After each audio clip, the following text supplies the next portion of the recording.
The FNL Network Talk Show. Hi guys, and welcome to the FNL Network Talk Show. I'm Cat Jolleys, and I'm joined today by three fabulous hosts. We have the amazing, very talented Diana, Eugenia, who is our little celebrity amongst us, and we have the man with the infectious laugh, Jeff. How's everyone been?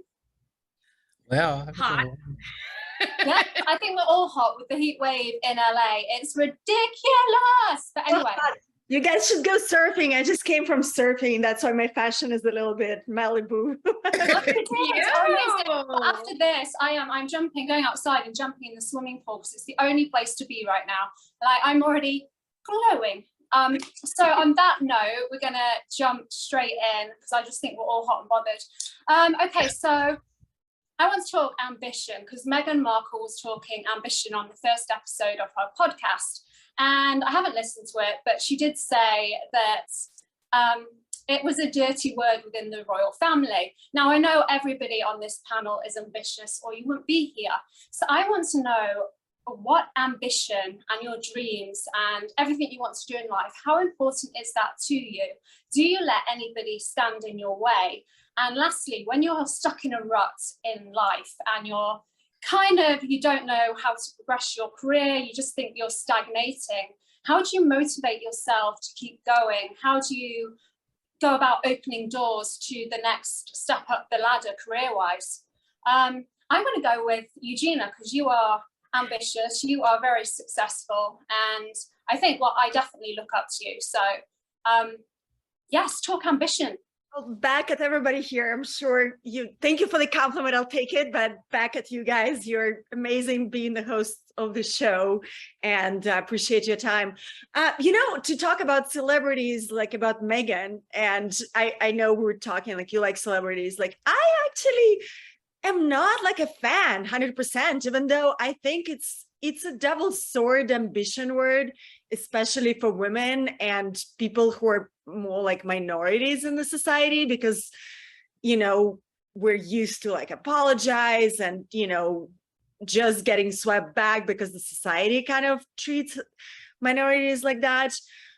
So I understand that. I understand where it's coming from, but at the same time, I don't think ambition has to be loud.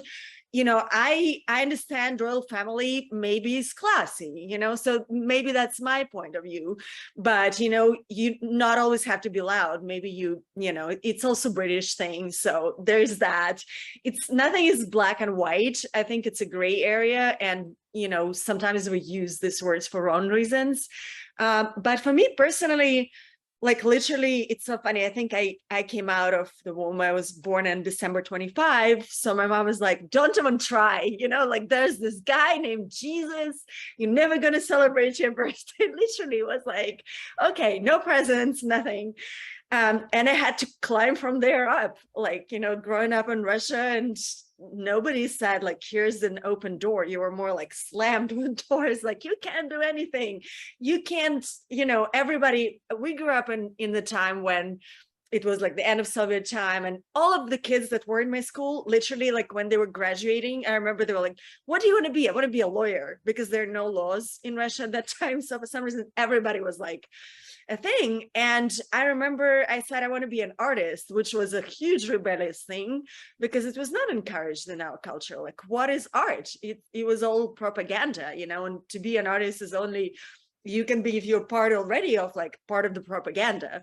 So to be an artist and be a rebel, it wasn't something really cool. And of course, I did lose my dad before I graduated. So it's not like, I had a lot of parental thing pushing me back, and I was making money already with modeling. So, I could do whatever the hell, whatever.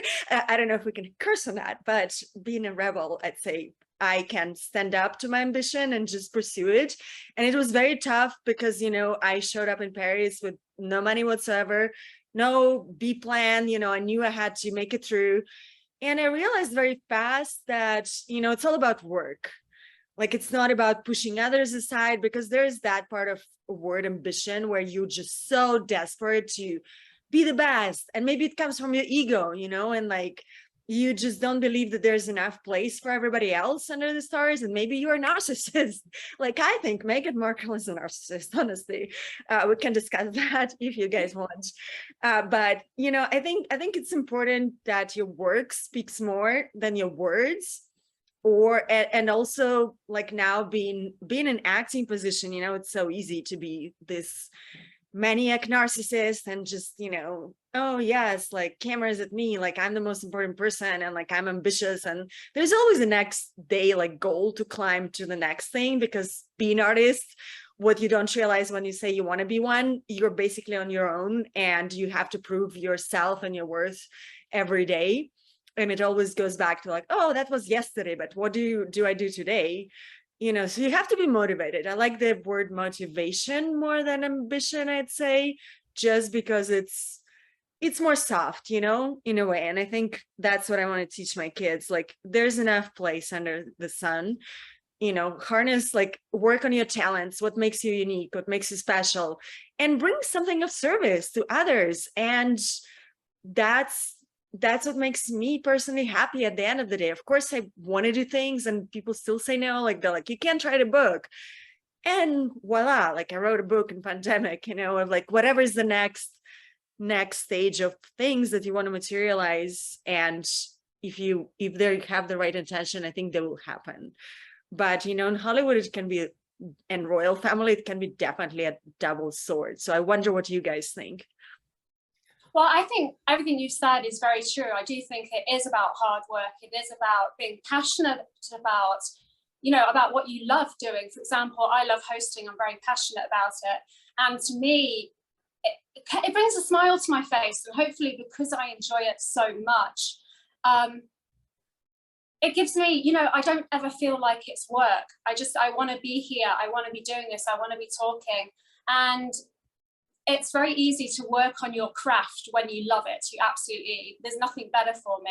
I mean, I do love acting too, but hosting's my thing. It really is my thing. I like engaging with people. I like finding out about people. I like the back and forth, the conversation.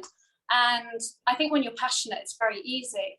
I'm going to move on to you, Diana. What are your thoughts, your dreams and ambitions and everything along those lines? Yeah, so it's a mix of what both you and Eugenia just said. I really think that when it comes to me feeling stuck in ambition and like I feel like I'm not moving anywhere, a lot of times I'm noticing as I get older, it's in my own head, right? So I just came back from a visit with my family in Jersey, and me living in LA, you constantly compare yourself to other people. I'm sure we've all done it right in this chat here on this show. And it's always, everyone's putting their best stuff up, what they're doing on social media. Nobody's putting when they're stagnant, they're not getting work, or, you know, they're waiting on the next thing to come along. So I go home and everyone's like, oh my God, you're doing so much out there. Like, we're so proud of you. And that's really a wake up call. Like, in a way, it kind of shook me out of a stagnant state, because I'm like, how much am I creating this myself? So my new thing to kind of try and shake things up is to kind of just take a look at my thoughts, see, is it really true? Am I really as stuck as I think I am? Or am I just like having the blinders of my everyday life going on? What do I need to clean up? What negative energy do I need to clean up and kind of refocus?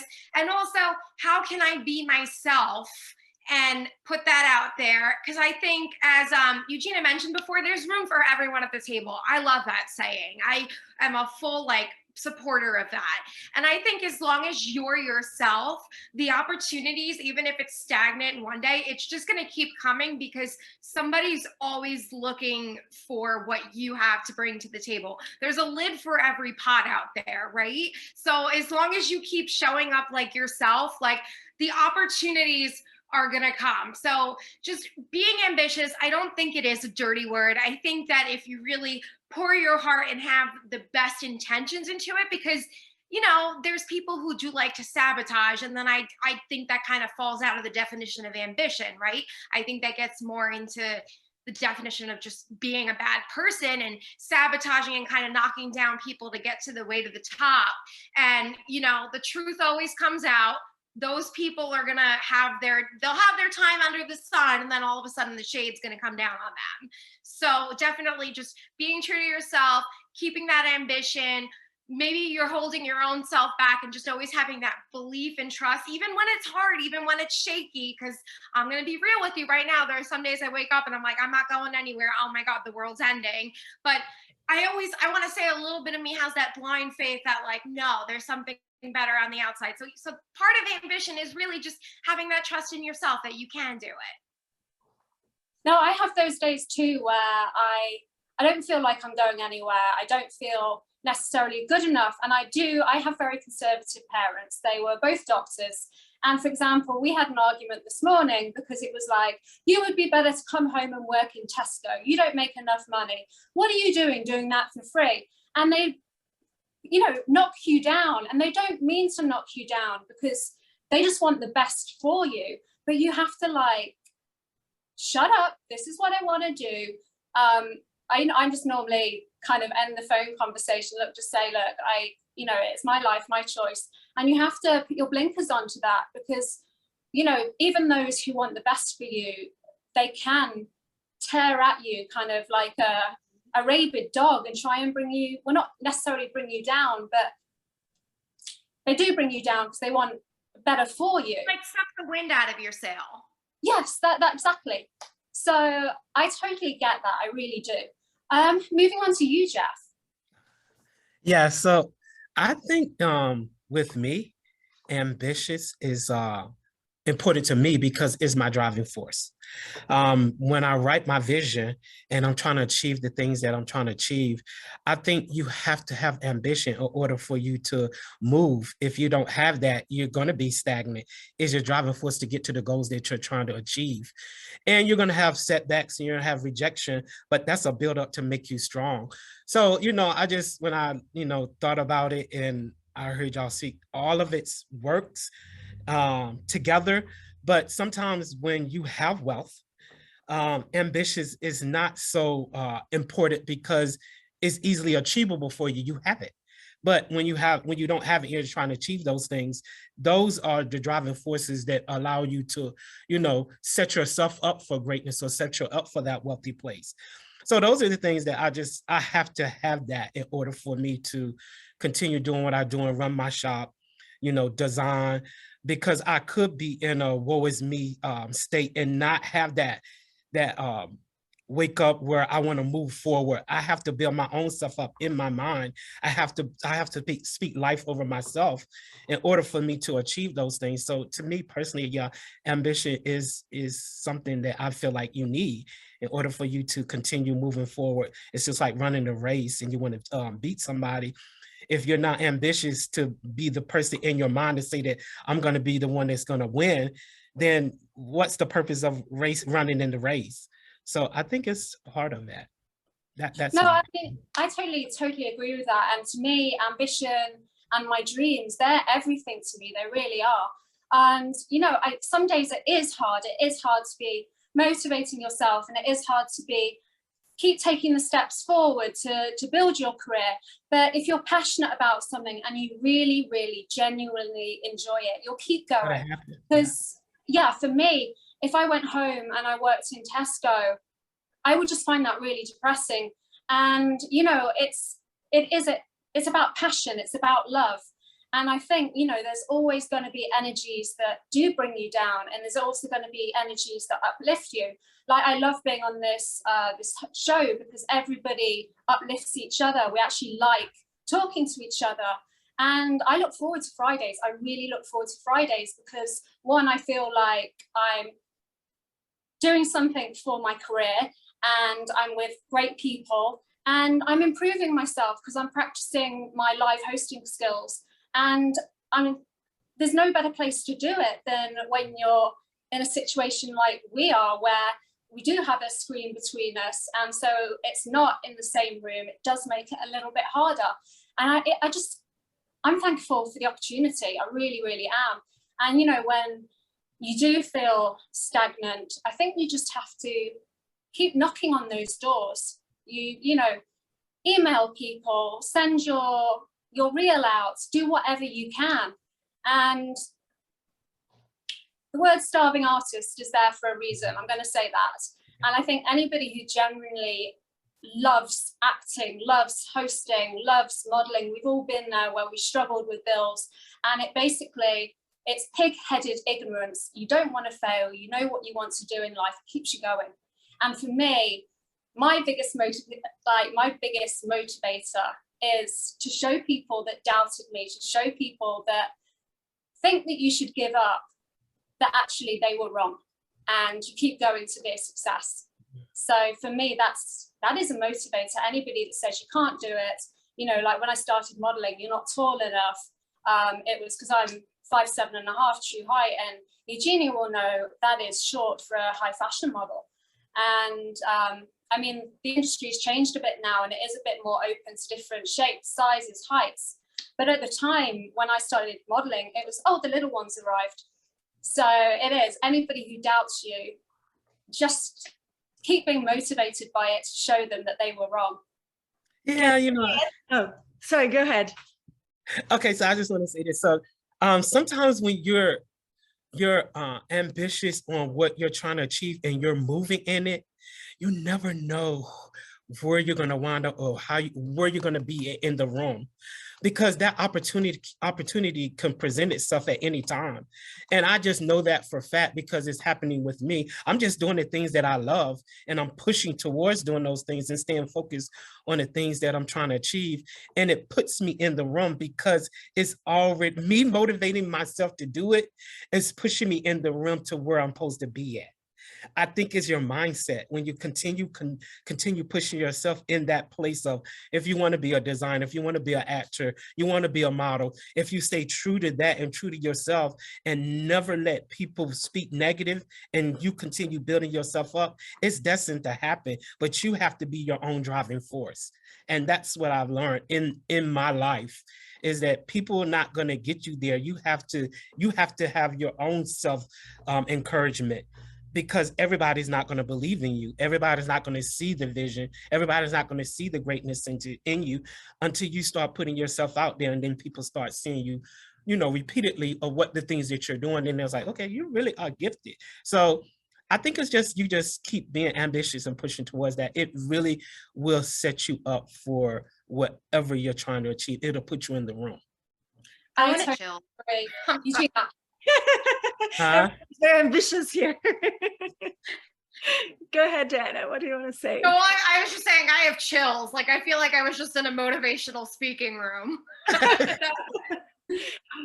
Yeah, I want to add, you know, like, also, Kat, to your experience, you know, that gave me chills as well, because I think we'll go through the things where people closest to us can say like, oh, you'll never be able to do that, and why even try, you know? And what I realized, that it took me such a long time and like so much heartbreak and, you know, like reevaluating, am I really not good enough? And then one day I just realized that it has nothing to do with me at all. It has something to do with their fear and self-limitation that they put on themselves. And you know how many people walk around with like their inner child just suppressed, and they do things they don't want to do. And maybe at 80 years old, they wake up and they're like, oh my God, like I wasted so many years doing things that I'm not passionate about. You know, so don't believe that, you know, whatever anybody else's limitation has to be yours. And I think if you wake up and you know in your heart that you are here on this planet to do something one day at a time, because you never know, you might not have another day, you know? So I think it's beautiful to do what you love doing. Yeah, It is. I love that. Sorry, Jeff. No, go. I don't want to cut you off. You go ahead. I I'm was gonna be a gonna say, gentleman. it is so important to be passionate about what you do. And you know, whether you're a full-time stay-at-home mom or you're pushing the acting career in Hollywood, you have to love it. You really do have to love it. Otherwise, there's no satisfaction. So, Jeff. Yeah, I was just going to piggyback off of what Eugenia said. Sometimes we think it's us, but it's us going to that next level that make people feel like they're threatened, because they want to do what we're actually doing, but they don't know how to do it. But instead of them coming to you and asking you, how do you get to the place where you're at, they rather say the negative things. And it really do hurt, because it's always people that you least think would be doing that to you. It's always people outside of your circle that you don't really know, that see the greatness in you. And I think that is, to me, is just crazy, because we're in our mind, we always think that it would be the closest people that will build us up. But sometimes it's designed for that, so that they won't be a crutch to us, and we can be strong in going and achieving the things that we're actually are trying to achieve. So it works like both ways. But yeah, no, most definitely. So moving on now, I want to talk about confidence, because Kylie Jenner was asked recently, when does she feel most confident? And her answers were really cute. One, that when she's with her daughter Stormy, and the second one was when she gets out the shower, she's makeup free, she's freshly washed. And I actually thought, you know what, that's great, because you always see her, you know, with an inch of makeup on. And I just thought it was lovely that she actually just loves being Kylie, naked face, you know, and just in her own skin. So I want to know, when do you feel at your most confident? When do you feel most attractive?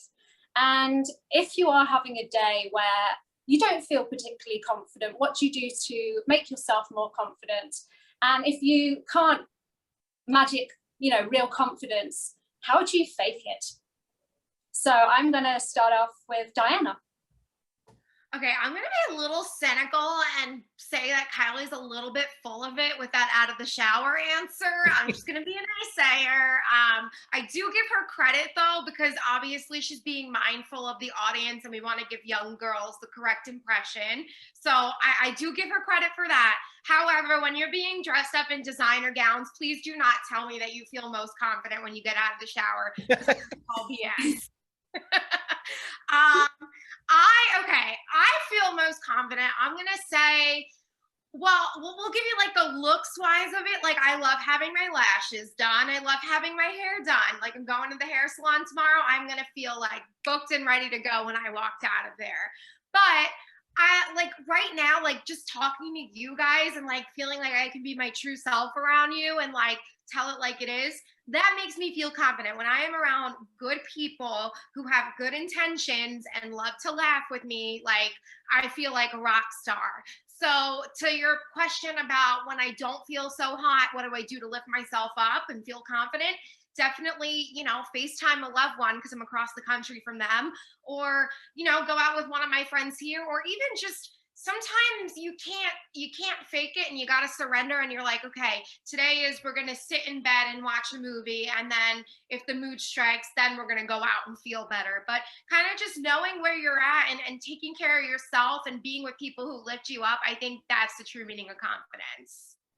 I definitely agree. Being around you guys' energy, for example, it makes you feel great. It's kind of infectious. So I totally agree with that comment. It's about surrounding yourself with great people, with good energies, people that uplift you. Jeff, what do you think about confidence? I think it's similar to what Diane just said. Me personally, my biggest confidence is when I'm telling truth, even if I'm in a good place or a bad place around good people that I can trust, because a lot of people you can't trust. When I can actually just let my hands down and just be who I am, I feel like, to me, that's confidence, and it's very freeing. And I'm learning that in my older years, because I've always been kind of quiet, shy, and standoffish. I wouldn't let people know the things that, hurt me in my childhood, molestation, all that crazy stuff. But now with the people that are around me, that are my true friends, I can talk about those things. And I feel like that's a confidence. It builds me up and it makes me be even more stronger. Instead of hiding behind what happened to me, I can move forward and speak on those things. So yeah, I think being around genuine people allow you to be confident to express how you feel. It's always good to be an open book, and like if I put myself out there, this is Kat, this is what I've been through, accept me for who I am. I used to hide certain things away, I had eating disorders and stuff like that, but it's part of who I am, it's part of a journey I've been through, and I think you should never ever hide who you are. So I totally agree with what you said. Eugenia. Yeah, Kat, I love what you guys all said. Actually, just to add to that, I think it's interesting. You know, you talk about like traumatic experiences and like growing up in front of the camera.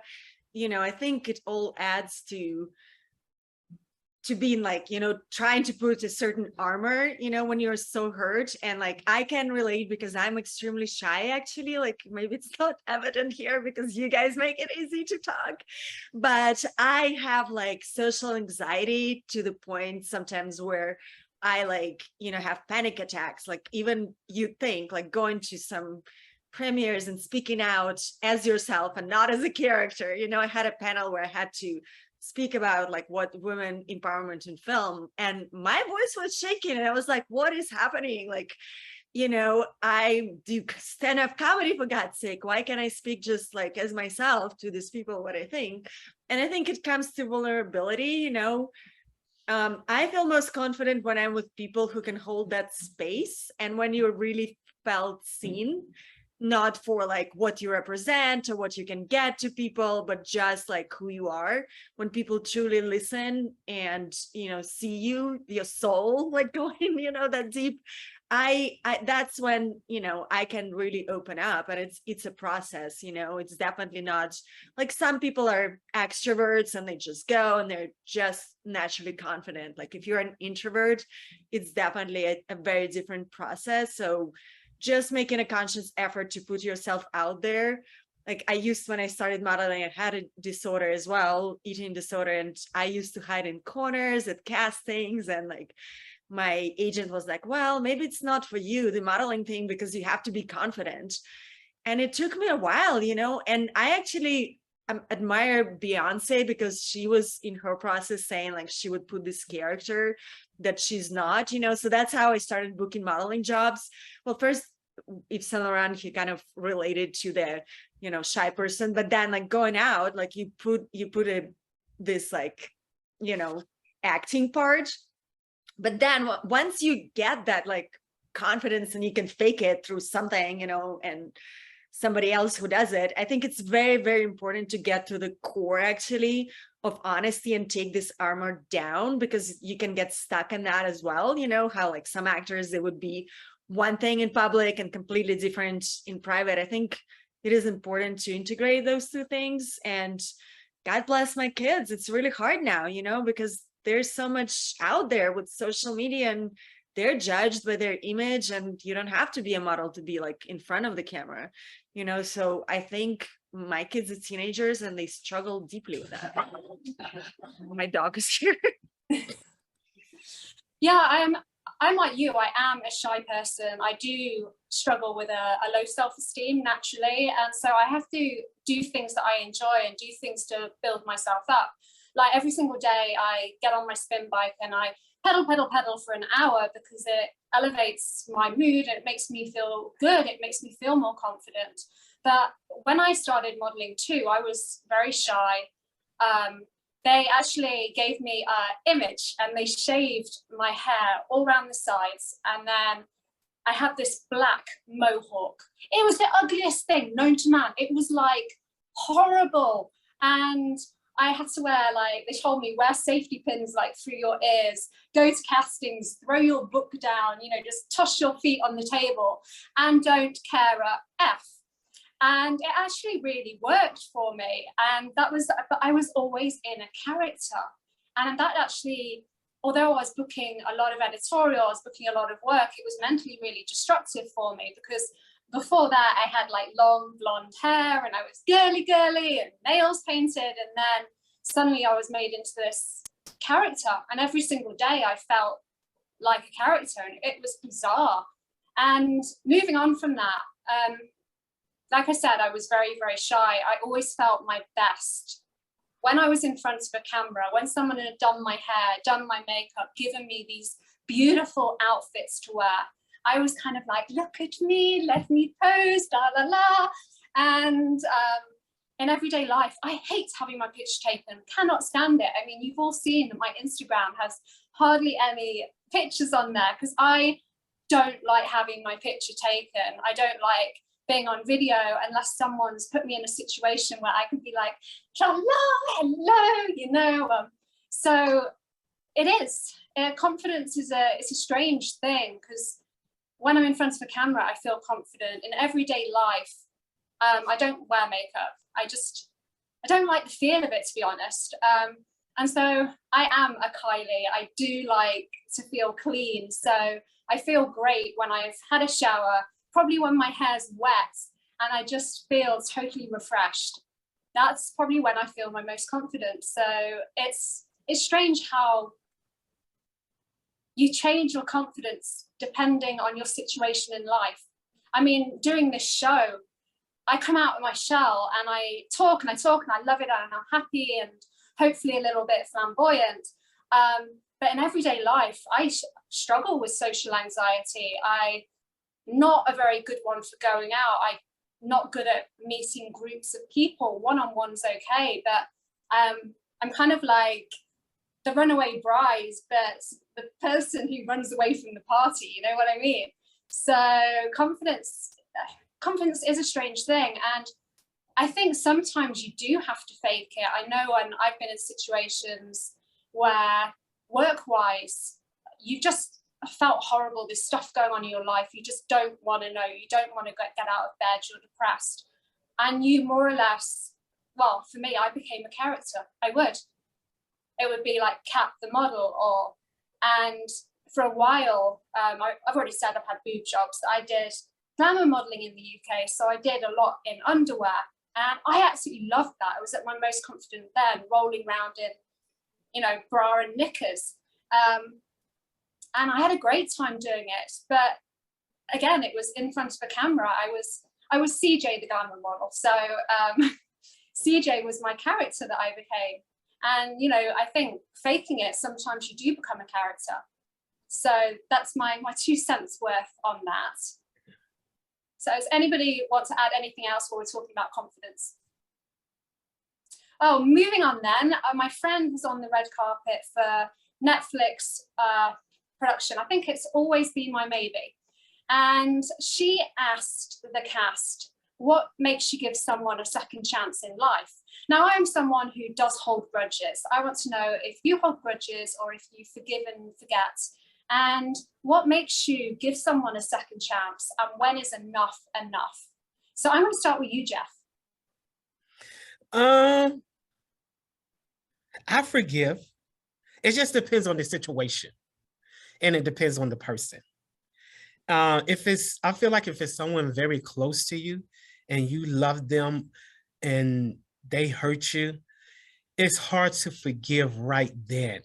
It's a process because that healing has to go forth in that heart. So forgiveness is a healing part of letting go, but it's not easy. It's something that you have to grow into it, because I had to grow into it, because I get hurt a lot because I am a giving person and I'm very compassionate. So sometimes I get taken advantage of, but I never wanted to change me. And I never wanted the situation to change me. So I had to learn that if someone hurt you, hurt people. And I had to look at it in that aspect so that I could forgive them, because they intentionally didn't mean to hurt me. They were only doing it because they probably had got hurt before. So that's how I'm learning to be able to forgive people. But no, I didn't at first. It took a minute. They were walking the room and I wouldn't be mean and vicious.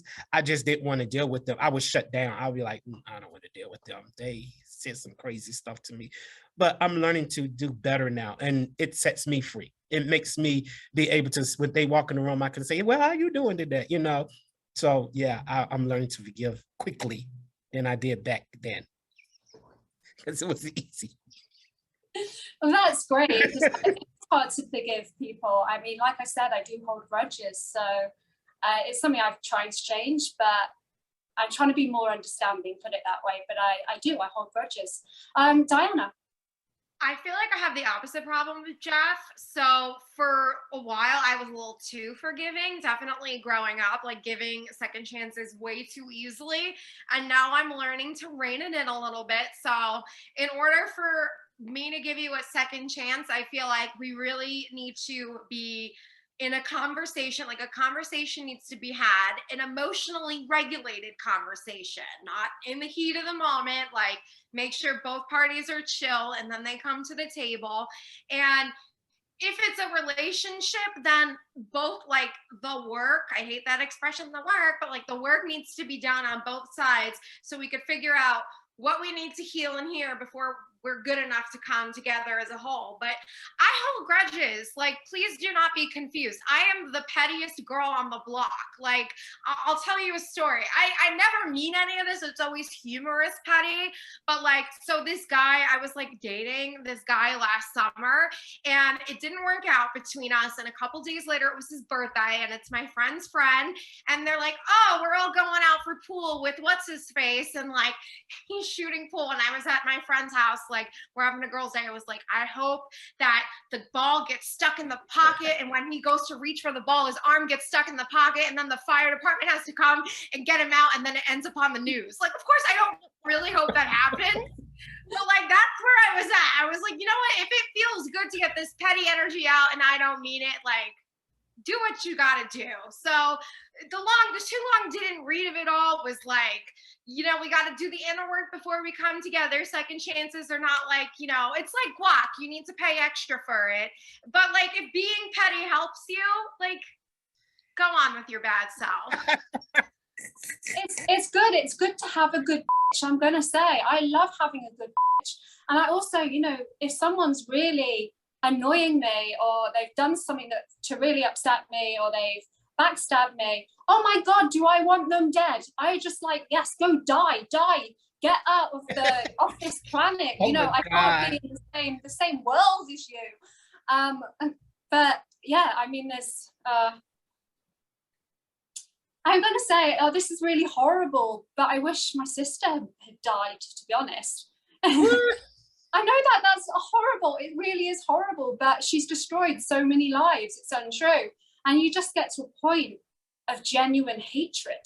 And I know that's horrible, but like, as I've said before, she's a heroin addict and it keeps going on at you. You know what I mean? It eats away and it destroys so many people. And I just think sometimes, my God, it would be better off if you had overdosed. And that's horrible. That is horrible, but I think it's human nature. So yeah, Eugenia, do you forgive and forget, or do you hold grudges? Okay, so you guys, I'm the queen of forgiveness. I'll forgive you on the 5th time and the 6th time. I know this right. I forgave my people who blackmailed me, who stole from me, who like destroyed my life. I forgave. I like so easy to forgive. It's crazy, you know. And it's not a good thing. It's not a good thing. You have to balance it out, you know, because then you're not authentic. If you just keep forgiving everybody, I think you have to have a conversation before forgiving them or separating. Like, I don't believe in holding grudges. It's so funny because, you know, I have problem with like anger. I think I'm getting better now, but for a long time, I think coming from trauma, you're like really scared to speak up and stand up for yourself and use your voice to actually say that's not okay to do what you do, you know. As an adult, I have to go to like therapy and I process that. And it's funny that in acting roles, I usually do this like strong, like girl, you know, who does action. And unless it's comedy, it's always like the strong characters who are on a revenge mission. And I think acting is just fascinating to me in that sense, because you really get to live and experience things that you don't do in real life sometimes.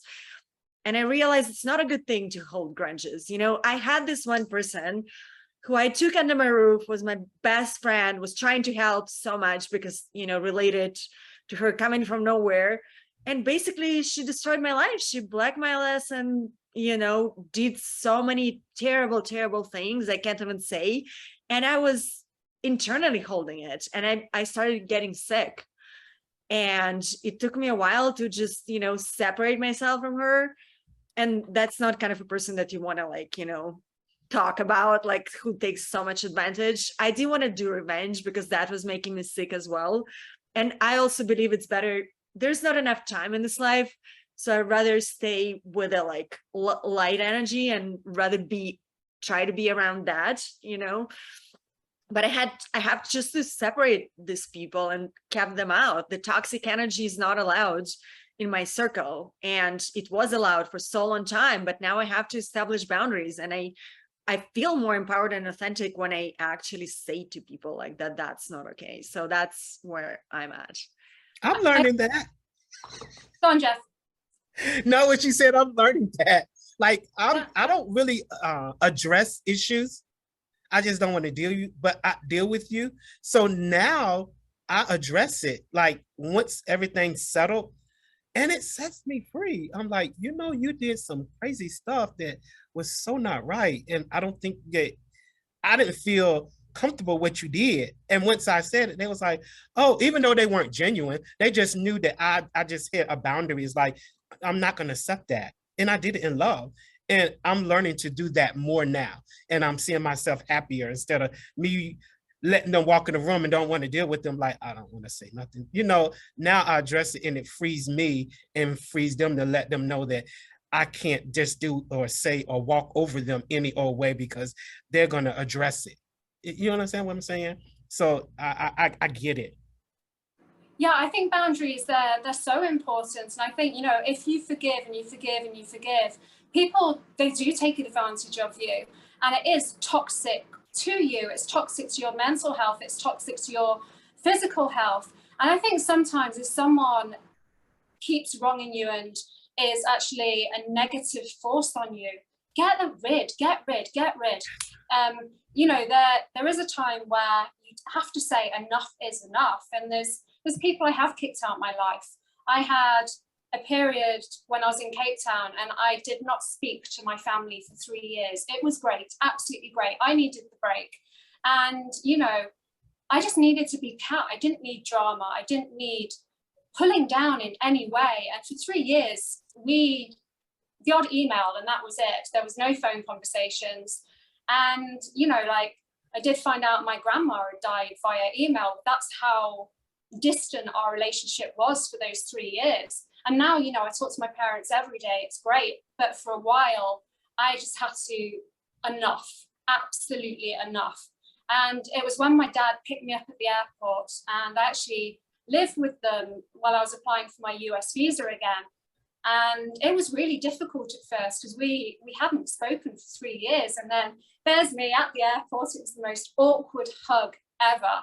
And then I go home and I move into their house and as a grown adult, and it was awkward, but it gave us a chance to rebuild relationships and to accept each other for who we are and to work on it. And I find if there's negativity now, I shut the door to it. I do.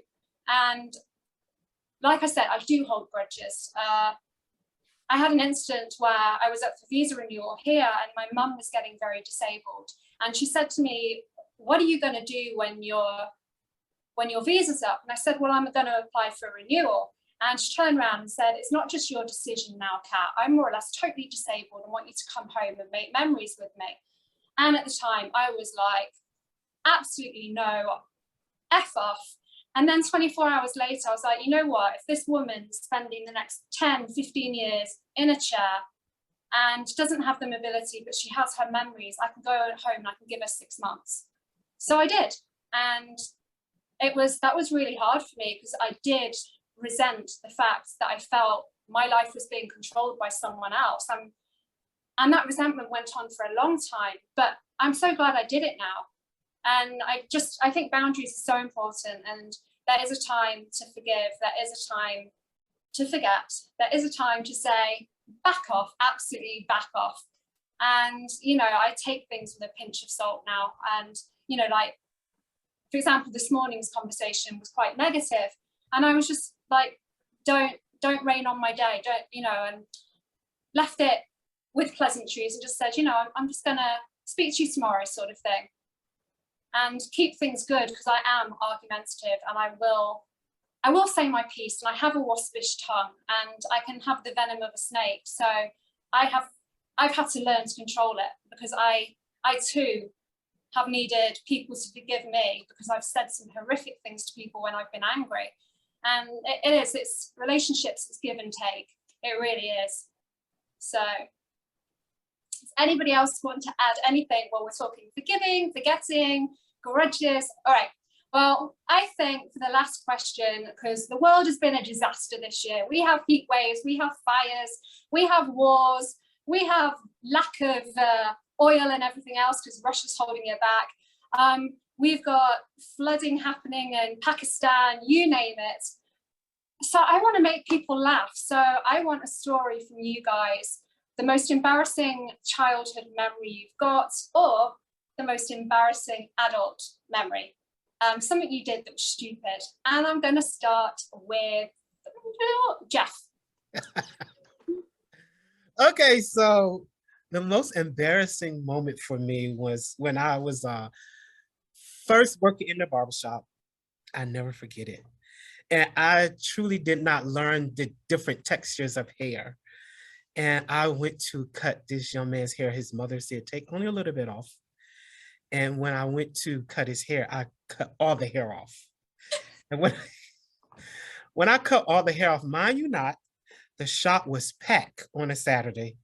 And the lady stood up and said, you effing messed my son's head up. Now, mind you not, I'm a very shy person. I immediately start sweating.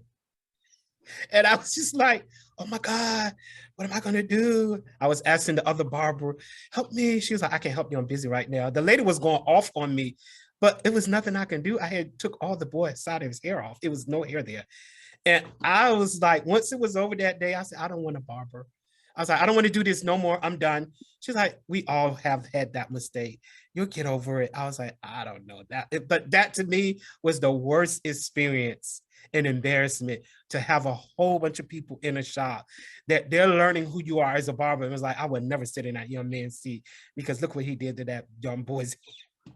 So that was the most embarrassing and most crazy thing that ever happened to me.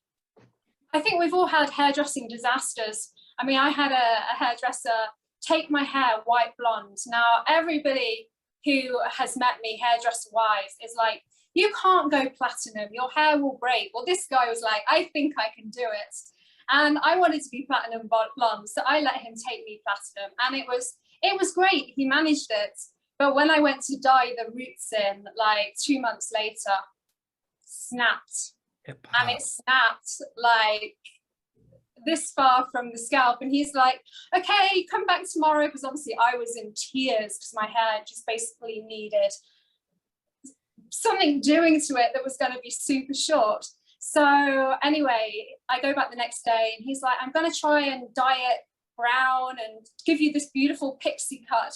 Anyway, my hair did not go brown. It was like this mushy, I don't know, purpley brown mess. It was disgusting. And in the end, I was just like, you know what? Get the clippers, shave it, take it totally to the scalp. And he scalped me. And then 2 weeks later, I scalped it again to get rid of all this mush-colored dye and start again. And it was actually really refreshing because it was during the water crisis in Cape Town. And there's smug me who doesn't have hair to wash because we got 50 liters of water per person per day. So I'm there like showering over my washing up bowl, which would then flush the toilet later, like, I can shower in like 30 seconds, scrub, scrub, scrub, because there was no hair to wash. And it was great, absolutely great, no drying of hair. But yeah, it was a real hair disaster. So anyway, so I think we've all had hair disasters. I've had a lot of them. Anyway, Eugenia. Well, you couldn't have said it perfectly, as my hair is destroyed by extensions.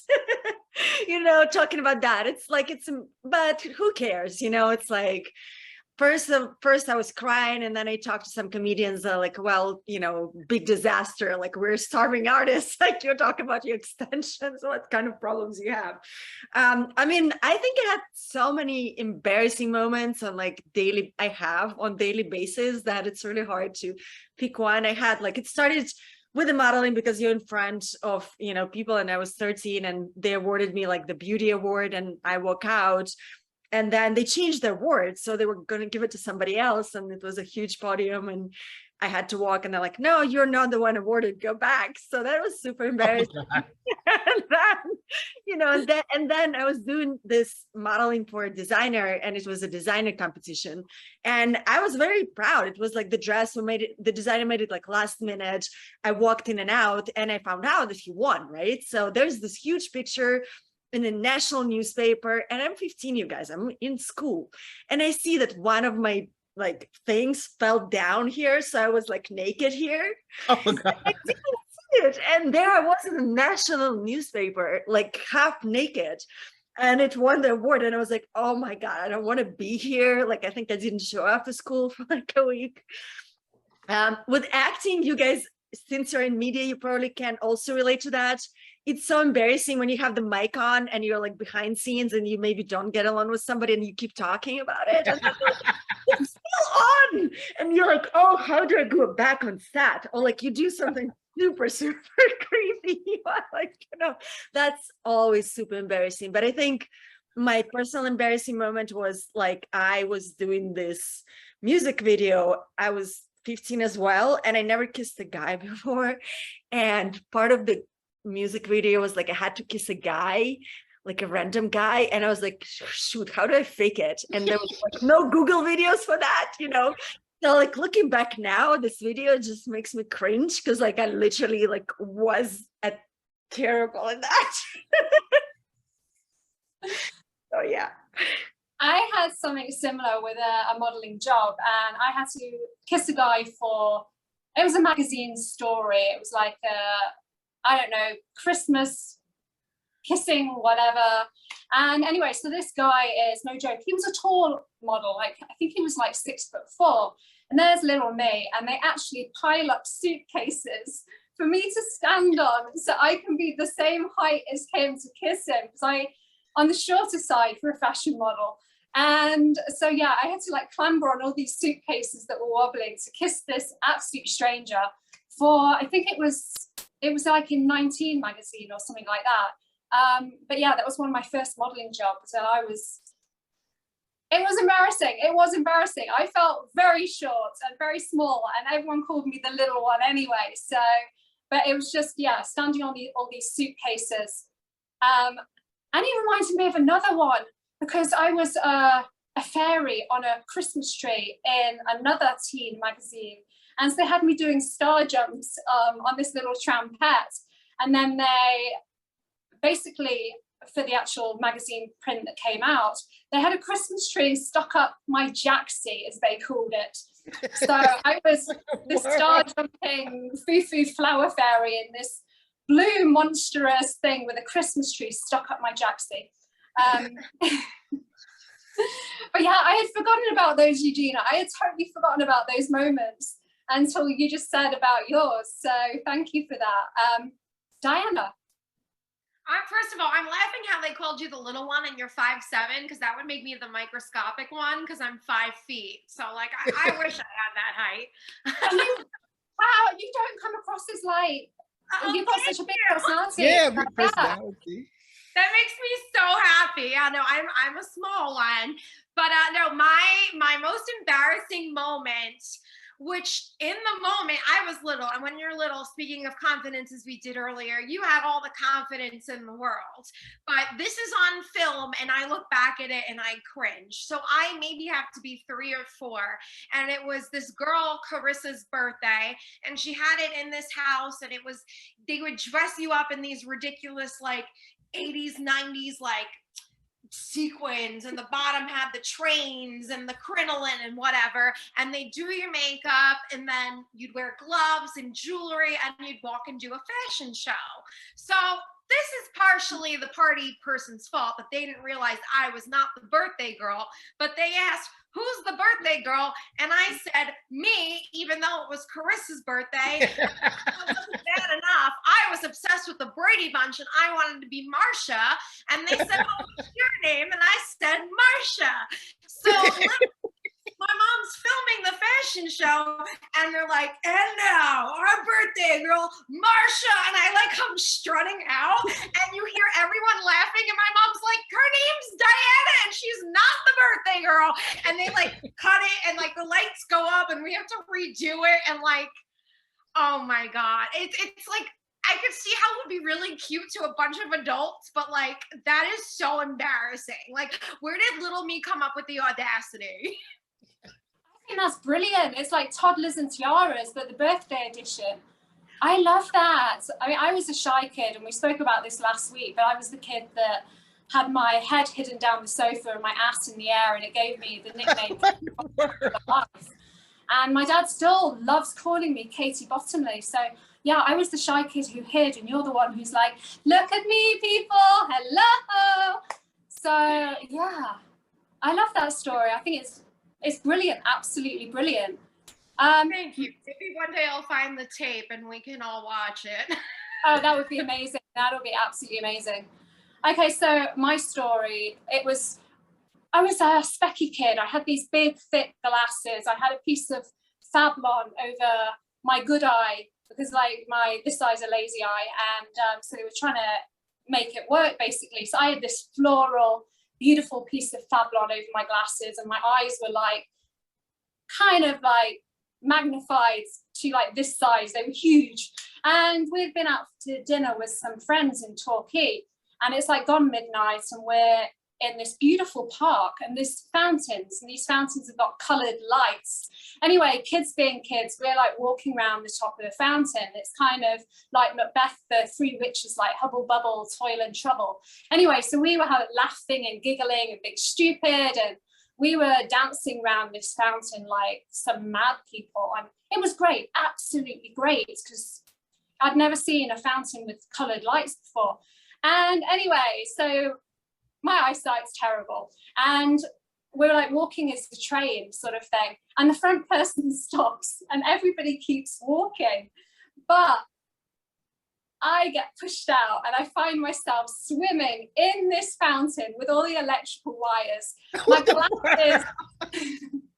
My glasses are somewhere in this fountain. I am like soaking wet. So like my parents like pull me out, and we're like, we can't find these glasses anywhere. And we're on holiday in Devon, and the holiday was going to be ruined because Muggins here could not see.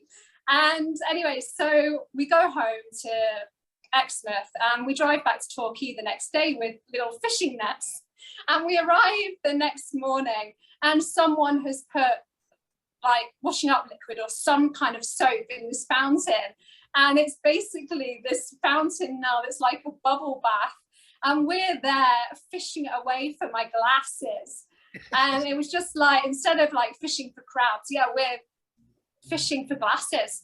And it was just, you couldn't picture it. It was just like this big foam party sort of thing. Anyway, did we find the glasses? No, we did not. But the police did. So I got them back. Holiday wasn't ruined. But, you know, like in this amazing, beautiful touristy area, and there's my parents fishing manically for these glasses. And yeah, it was a story that I thought about yesterday, because we've shared a lot of funny stories on this show, and that was one that came to mind. Yeah, fishing in a fountain. So has anybody got anything they want to add? No? Okay, in which case I'm going to thank you all very much. Say, have a most amazing Labor Day weekend to all our viewers, to the hosting panel, and we'll see you next time. It's been a pleasure.